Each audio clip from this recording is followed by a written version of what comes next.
Selamat malam Pak, perkenalkan nama saya Kelvianus Putra dengan NIM 12S24018.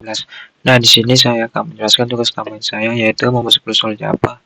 Di sini saya mempunyai dari materi W13. Di sini saya sudah membuat adminnya. Nah, kita mulai dari nomor 1 yaitu simulasi membuat koneksi ke database.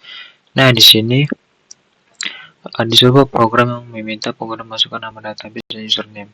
Lalu tampilkan proses seolah program sedang mencoba terhubung ke database tersebut. Nah, berikut adalah inputnya Pak.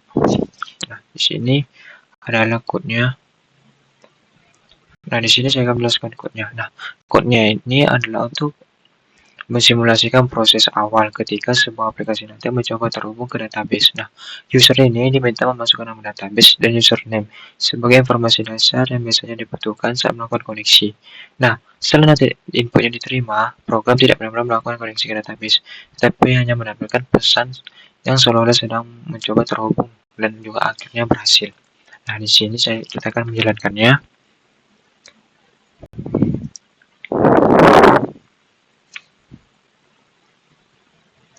Di sini saya mau compile-nya, Pak. Nah, yang di readme itu di sini adalah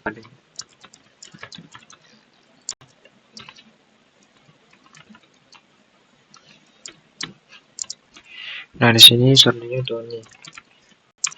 Nah, di sini sesuai dengan apa yang di readme, Pak. Input dan outputnya juga sama. Nah, kita lanjut ke yang kedua. Nah, yang kedua ini untuk menyimpan data mahasiswa atau simulasi insert. Nah, di sini saya suruh program untuk memasukkan data mahasiswa, nama, NIM, dan jurusan. Lalu akan menampilkan pesan bahwa data berhasil disimpan seperti proses insert di database. Berikut inputnya dan outputnya. Nah, di sini adalah code-nya, Pak. Nah, di sini saya akan menjelaskan code-nya. Nah, code yang apa ini? Code ini adalah artinya itu untuk menerima beberapa data mahasiswa yang seperti tadi yang disebut itu seperti nama, NIM, dan jurusan dari usernya. Nah, setelah semua nanti data dimasukkan, program akan menampilkan kembali data tersebut sebagai tanda bahwa data sudah berhasil disimpan. Nah, ini menerima proses penyimpanan data ke dalam database atau insert, yang dimana itu mengisi form, lalu sistem memproses dan menyimpan informasi. Nah, programnya ini dimulai dari meminta info satu persatu, lalu menyimpannya ke variabel, lalu menampilkannya hasilnya sebagai konfirmasi nanti. Nah, di sini kita akan menjalankannya. Setelah kita mengcompile-nya,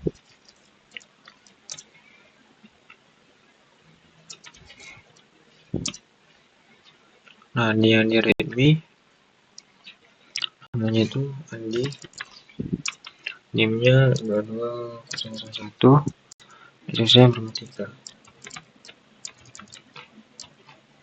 Nah, di sini input dan outputnya sesuai dari readme dan apa yang saya buat. Nah, di sini yang ketiga itu menampilkan banyak data atau simulasi result set. Nah, di sini buat program meminta beberapa data mahasiswa lalu menampilkannya satu persatu seperti hasil query select. Mereka adalah input dan outputnya, Pak. Nah, di sini untuk yang program ketiga, nah code-nya ini yang artinya ini untuk menangani banyak data sekaligus, bukan hanya satu saja. Nah, di sini diminta menentukan jumlah data yang ingin masukkan nanti. Lalu nanti programnya akan meminta info berulang kali sesuai jumlah data tersebut. Nah, data disimpan nanti dalam bentuk array yang dapat menyerupai tabel yang sama baris dan kolom itu seperti nanti di database. Nah, setelah semua data nanti masukkan, program akan menampilkan kembali ke seluruh data tersebut satu persatu seperti hasil query select. Nah, proses ini menggambarkan bagaimana sistem membaca banyak baris data dari database dan dinamakan result set. Nah, di sini kita akan menjalankannya, Pak. Saya akan mengcompile-nya.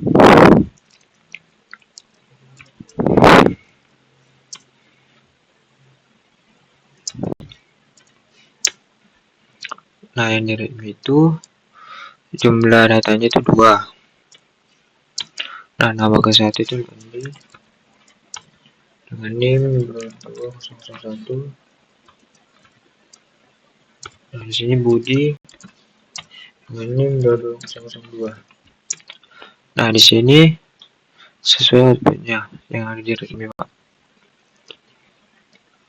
Nah, kita lanjut yang ke soal keempat. Nah, input dengan parameter simulasi prepare statement. Nah, di sini adalah program yang nama input nama dan umur, lalu menampilkan seolah-olah data tersebut diproses menggunakan parameter.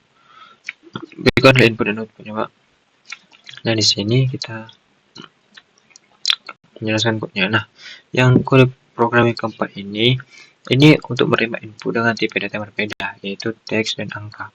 Nah, tujuannya ini adalah menunjukkan bahwa dalam pengolahan data tidak semua data bertipe sama.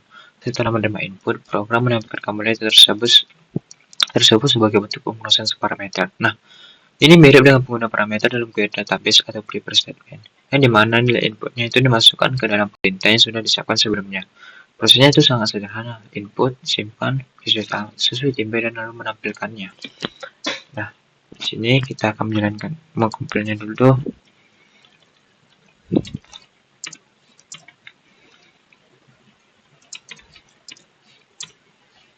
Nah, di sini di readme namanya itu city dan umurnya 20. Nah, berikut ada outputnya Pak. Jadi sesuai dengan yang di readme. Terlanjut yang soal kelima. Nah, di sini mengubah data mahasiswa atau simulasi update.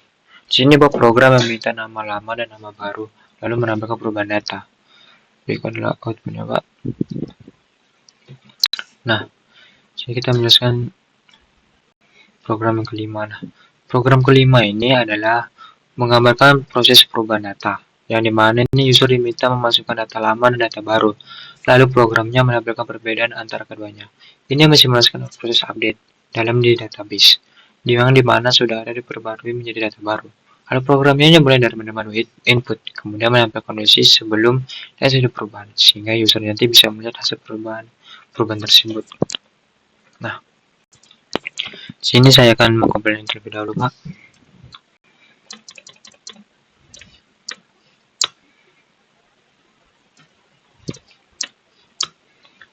Nah, di sini tadi inputannya itu yang diterima adalah Andi. Nah, nama yang baru itu adalah Andi. Nah, di sini sudah outputnya sesuai sama yang di readme tadi nih. Nah, data sebelum diubah itu Andi dan data setelah diubah itu Aldi. Lalu perubahan data berhasil dilakukan. Nah, kita lanjut yang keenam. Yang keenam itu menghapus data. Di mana itu program yang minta nama data yang akan dihapus, lalu menampilkan konfirmasi penghapusan. Berikut adalah inputnya dan outputnya, Pak. Nah, berikut adalah soal yang program yang keenam. Nah, yang kode program 6 ini berfungsi ini adalah untuk mensimulasikan proses penghapusan data. Nah, usernya diminta memasukkan nama data yang ingin dihapus. Lalu program akan menampilkan pesan bahwa data tersebut telah dihapus. Tidak ada penyimpanan atau perubahan struktur data secara nyata nanti, tetapi program memberikan gambaran bagaimana proses delete itu bekerja di dalam database. Alurnya juga tadi sama sederhana, yaitu input data dan akan menampilkan konfirmasi penghapusannya. Nah, sini saya akan mengkompilnya, Pak.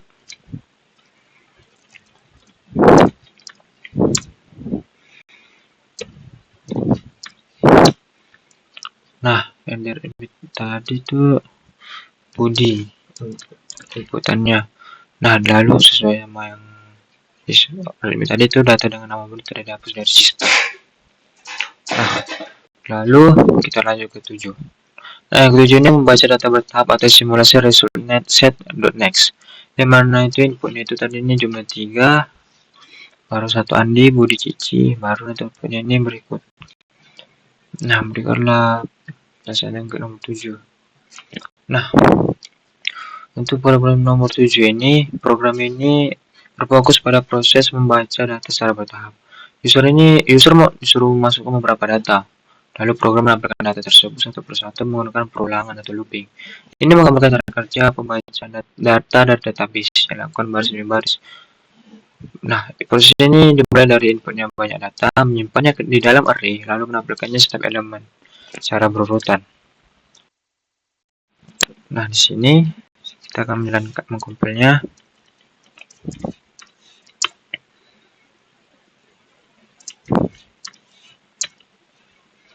Nah, di readme itu inputannya jumlah datanya itu 3. Lalu data ke-1 itu Andi, yang kedua itu Budi, yang ketiga itu Cici.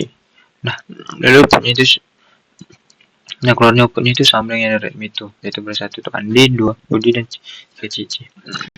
Lalu ini semua datanya telah dibaca. Nah, kita lanjut ke nomor 8. Nah, ini nomor 8 ini membuat objek mahasiswa TNT ORM. Dengan input nama Dodi dan jam 22.10 dan berikut adalah outputnya. Nah, di sini kodenya ini, nah kodenya ke-8 ini adalah untuk menggunakan konsep OOP. Ya, data yang dimasukkan oleh user ini tidak hanya disimpan dalam variabel biasa, tetapi dimasukkan ke dalam sebuah objek bernama mahasiswa. Nah, objek ini memiliki atribut seperti nama dan name, yang tujuannya menunjukkan bahwa dalam pemrograman berbasis objek, data dipresentasikan sebagai entitas. Nah, prosesnya itu sama tadi, input data, simpan ke atribut objek, dan akan menampilkan isi objek berikut. Nah, sini saya akan menjelaskannya, Pak. Pertama kita akan mengkompilnya.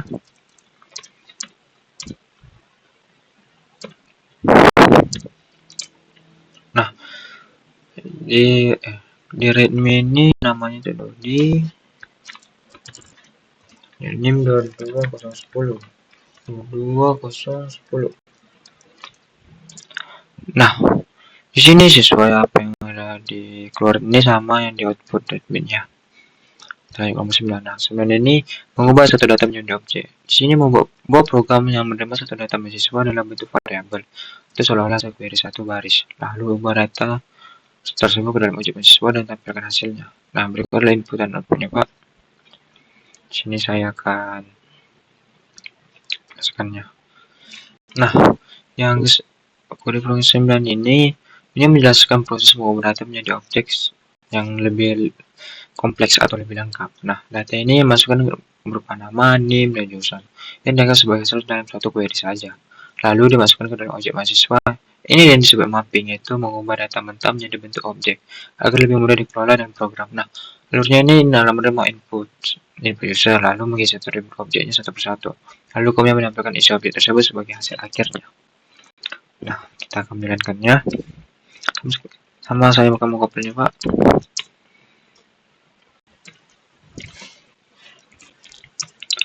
Nah, di sini di readme namanya itu ada Lina. Nah, name-nya itu 22.11 dan user sudah masih. Nah, berikut outputnya sesuai dengan yang di readme, Pak. Lalu nomor 10 ini program menu pengolahan data. Nah, di sini buat program sederhana dengan menu untuk menambah, melihat, mengubah, dan menghapus data. Berikut adalah input dan outputnya. Nah, di sini saya akan menjelaskan soal nomor 10. Nah, soal nomor 10 ini adalah bentuk sederhana dari sistem pengolahan data yang memiliki banyak pilihan. Nah, user ini dapat memilih aksi tertentu, misalnya menambah data. Lalu program akan menjalankan perintah sesuai pilihan user. Ini adalah dasar sistem yang lebih lengkap. Prosesnya ini lebih dari menampilkan menu, menerima pilihan user, lalu menyalakan blok kode sesuai kondisi yang pilih. Program ini menunjukkan bagaimana logika percabangan digunakan untuk mengontrol alur pemrograman. Nah, di sini saya akan menjalankannya, Pak.